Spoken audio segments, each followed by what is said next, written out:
Three strikes and you're out is a quote typically heard around the baseball diamond, while explaining the rules to what many call the best game in the world, baseball. Now, on this very day in courtrooms across the country, the same quote is being used, but getting thrown out of this game does not allow another turn at bat. According to threestrikes.org, there are 24 states with the three-strike law in effect, and California tops the chart with 42,322 people sentenced under this law since it was first instated. This law was imposed to help society control crime and to eliminate repeat offenders. With about half of the United States already implementing three-strike laws, I will not hesitate to say that crime is a problem America needs to fix. First I will go over America's problem with crime. Next I will go into the causes of crime itself. And last I will go over some solutions to help reduce the crime rate. So first let me start with America's problem with crime. America has a problem with crime.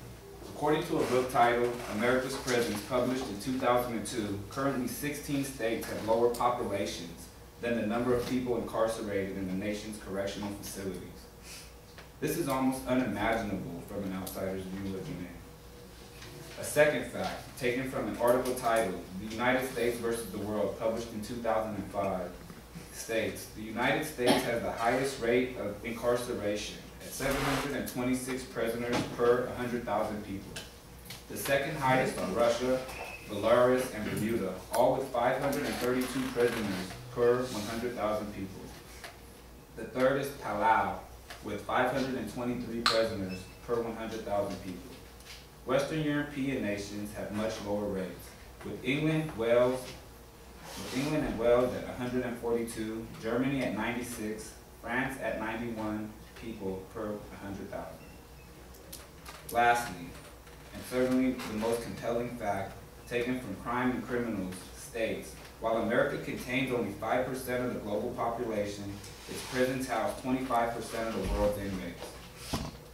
Again, another mind-boggling statistic that many Americans are unaware.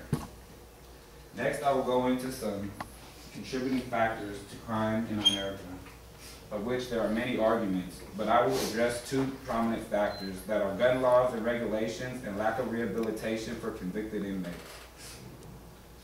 A quote taken from FamilyEducation.com states, gunshots are now the leading cause of death in teenage boys in America.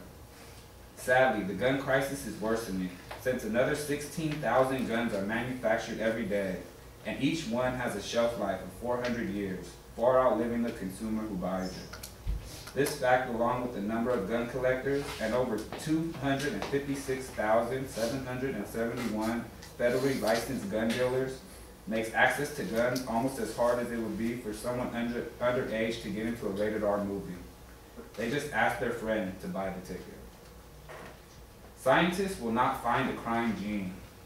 Lack of job markets for convicted felons plays a huge role in escalating crime rates. Because everyone needs money to survive in America, unfortunately for felons, they are often turned down even the lowest paying jobs due to their prior convictions. Unable to reincorporate themselves into a normal civilian life, along with the necessity for money to survive and the easy access to firearms, a lot resort back to crime. Next, I will move into some solutions to help reduce the crime rate. First, there is a need to create a job market for convicted felons. We need to expand our objective contained in the title held by prisons as being the so-and-so Department of Corrections and Rehabilitation. After paying their dues to society and being incarcerated, convicts should be able to have access to an adequate job market that will provide for them financially rather than blacklisting them from jobs. A second solution would be to vote for stricter gun laws and regulations. Lastly, America can review or adopt programs used by other countries that significantly reduce their crime rates.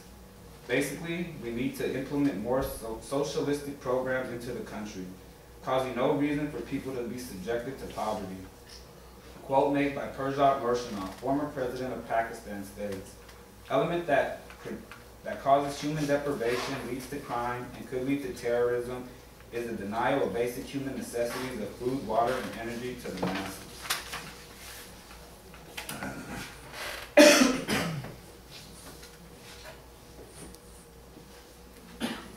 this chart, it shows the problem of incarcerated Americans from 1920 to 2006, and we're well over 2.5 million Americans incarcerated. Contributing factors, money, of course.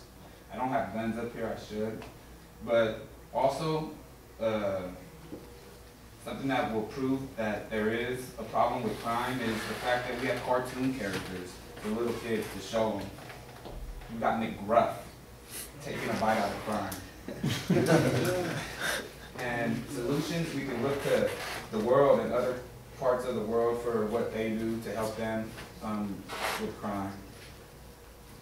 For instance, in Norway and the Netherlands, they have a lot more socialistic programs. They help with the homeless. They help when people get laid off. They finance them.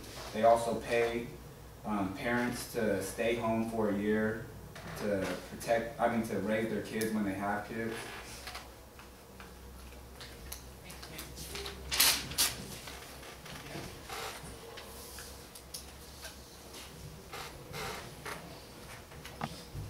So let me sum things up.